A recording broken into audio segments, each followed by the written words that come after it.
Hello students, may everything is going on okay at your side. Today we are going to discuss about Indian literature in English translation. जो आपके पास मेरे पास आपका जो paper है वो Indian literature in English translation है. ऐसे works जो इंडियन पर्सनालिटीज़ ने लिखे हैं जिसे बाद में ट्रांसलेट किया गया है किसी अदर द्वारा. उन्हीं में से आपका एक वर्क है संगति, जो कि एक नॉवल है और जिसे आप बोल सकते हो कि ऑटोबायोग्राफिकल वर्क है. आज मैं आपको संगति का थोड़ा ओवरव्यू दूंगी और बाकी जो आपका संगति में एक्चुअल थिंग्स क्या है वो इसके बारे में हम कल डिस्कस करेंगे. एक्चुअली संगति is written by Bama in Tamil language in 1994. Later the novel translated by Holmstrom in English 2001 and published by Oxford University Press in 2005. और जो आपका ये नॉवल जो है, नॉवल नहीं कहेंगे हम, आपका पूरा का जो पूरा पेपर है वो दलित कम्युनिटी को कहीं ना कहीं शो करेगा. ठीक है, आपको एक वर्ड सुनाई देगा पराया कम्युनिटी, जिसका जो एक तमिल वर्ड है जिसका मतलब दलित कम्युनिटी होता है. हम पहले दलित लिटरेचर के बारे में जान लेते हैं कि एक्चुअल में दलित लिटरेचर होता क्या है. Dalit literature is a revolution against exploitation and humiliation of Dalit, equality, justice. जो दलित लिटरेचर है उसे एक क्रांति माना गया है. किसके अगेंस्ट? एक्सप्लॉयटेशन के एंड ह्यूमिलेशन के, जो दलित लोगों के साथ होती आ रही है पिछले एक लंबे लॉन्ग पीरियड से. उनमें से equality, justice and freedom are the basis of Dalit literature. Dalit literature को लिखने का जो एक मोटिव रहा है वो इक्वालिटी है उनके लिए, जस्टिस है एंड फ्रीडम है. These have been denied to Dalit. The touch of Dalit, the shadow of Dalit and the voice of Dalit treated as impure. ऐसा माना जाता है कि दलित जो लोग होते हैं उनके टच को इम्प्योर माना जाता है, उनकी शेडो को एंड उनकी वॉइस को even. After the independence, Dalits became aware of their self-respect and equality. It is because of the movement of Dr. B. Ambedkar.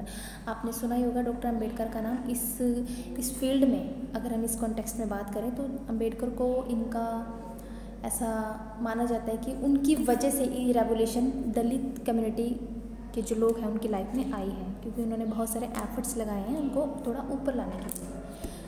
A common man is the real hero of this literature, है ना. वो एक इस literature के real hero माने जाते हैं क्योंकि एमिनेंट काम किया है उन्होंने, सभी जानते हैं. Not in India, even in the full world. He revolts against in human operation and wins in struggle of self respect. इस फील्ड में उन्होंने विद्रोह किया पहले और कहीं ना कहीं उन्हें इसमें उन्हें जीत भी हासिल हुई. This is the real beauty of this literature. इस लिटरेचर की रियल ब्यूटी माना जाता है इसको.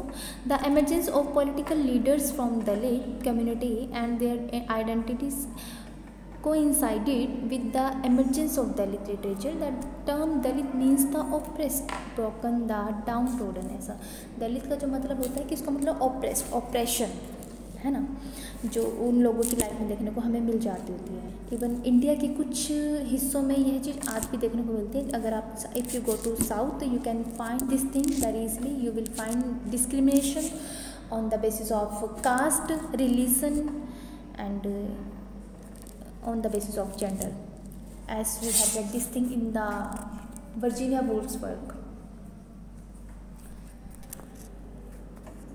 It is a new the term Dalit means the oppressed, broken and downtrodden. It is not a new word. कोई नया वर्ड नहीं है ये.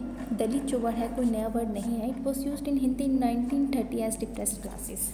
इस शब्द को जो पहली बार यूज़ किया गया था 1930 में डिप्रेस क्लासेस के लिए, यानी कि दलित कम्युनिटी के लिए.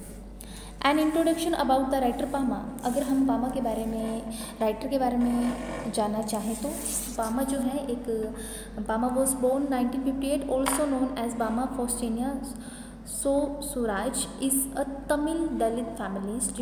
जो है तमिल दलित फैमिलिस्ट हैं. इन्होंने फेमिनिज्म पर काम किया है. इनके वर्क्स में हमें फेमिनिज्म देखने को मिलेगा क्योंकि कहीं ना कहीं ये विमेन के बारे में ज़्यादा बात करेंगे अपने वर्क्स में. Committed teacher and novelist. ठीक है, टीचर भी रही है, एक नॉवलिस्ट भी हैं. She rose to fame with her autobiographical novel Karukku 1992. ये सारे जो वर्ड्स हम पढ़ रहे हैं ये तमिल के वर्ड्स हैं. which chronicles the joys and sorrows experienced by Dalit Christian women in Tamil Nadu.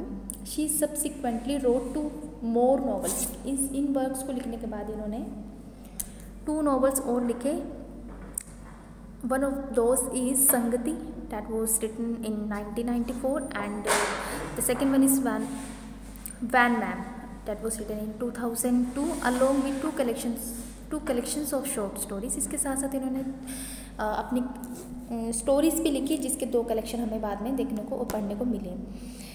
कुसुम बुकुरम, जो कि था 1996 में लिखा गया, पब्लिश हुआ, एंड ओरू तवत्तुम इरुमयम, जो कि 2003 में, and in addition to this she has written 20 short stories, जिसमें उन्होंने 20 शॉर्ट स्टोरीज लिखी।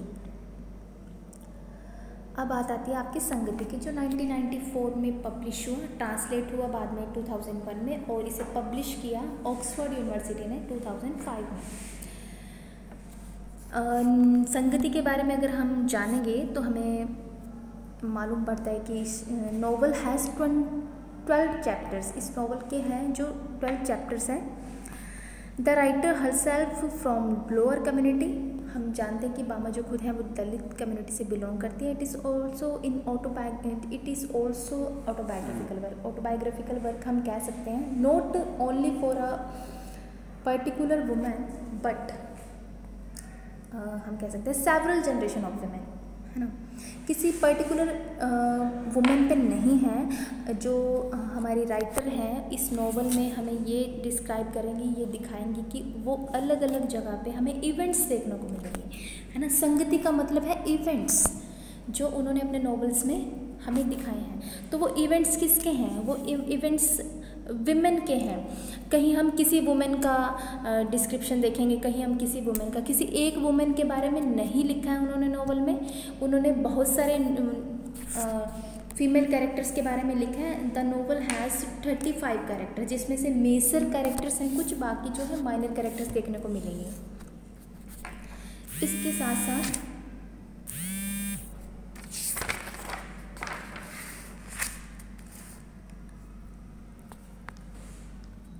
जो ओवरव्यू है इस नॉवल का, highlights the struggles of Paraiya women. Paraiya women Dalit women को ही बोला जाता है, परैया मीन्स दलित ही होता है। Deals with not one women but several generations of women.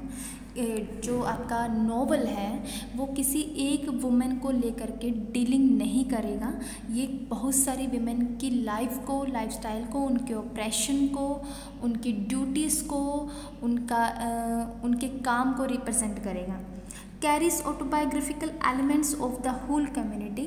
इस कम्युनिटी की पूरी विमेन के बारे में ये हमें डिस्क्राइब करेगा novel. Women presented as daily wage earners exploited by their husband and abused at work place.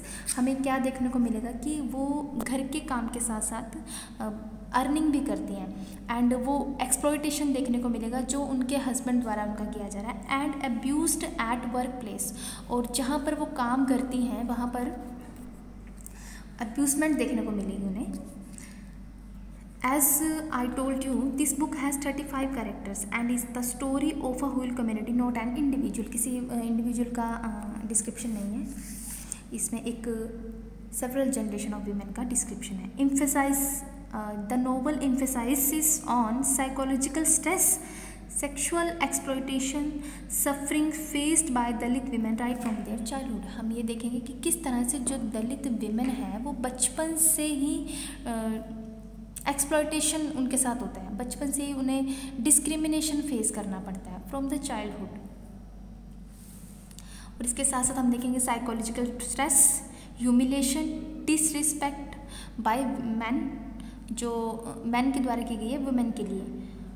First half of the book focuses on protest against exploitation and the second half of the book present a positive identity of Dalit women. जो first part है book का वो हमें ये दिखाएगा कि किस तरह से फोकस करेगा वो ऑन प्रोटेस्ट अगेंस्ट एक्सप्लॉयटेशन, कि वो एक्सप्लॉयटेशन से खुद को किस तरह प्रोटेस्ट करती हैं। Second half of the book present a positive identity of Dalit women, और सेकेंड हाफ बुक में हम देखेंगे कि पॉजिटिव आइडेंटिटी देखने को मिलेगी दलित वुमेन की। इसमें हम इनर स्ट्रेंथ भी देखेंगे इसके अलावा कुछ इसमें हम एक कैरेक्टर है रोल ऑफ पट्टी। पट्टी जो है वो एक नेम है, तमिल नेम, उनका रोल बड़ा सिग्निफिकेंट रोल है जिसको हम इसे बाद में डिस्कस करेंगे।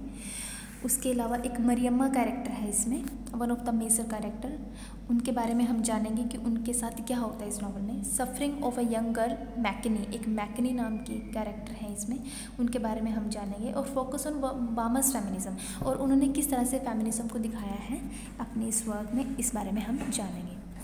तो ये था ओवरव्यू एक इस नॉवल का। हम जो स्टोरी है उसको स्टोरी को डिटेल में करेंगे। स्टोरी मतलब इस नॉवल की क्या स्टोरी है आपके नेक्स्ट लेक्चर में।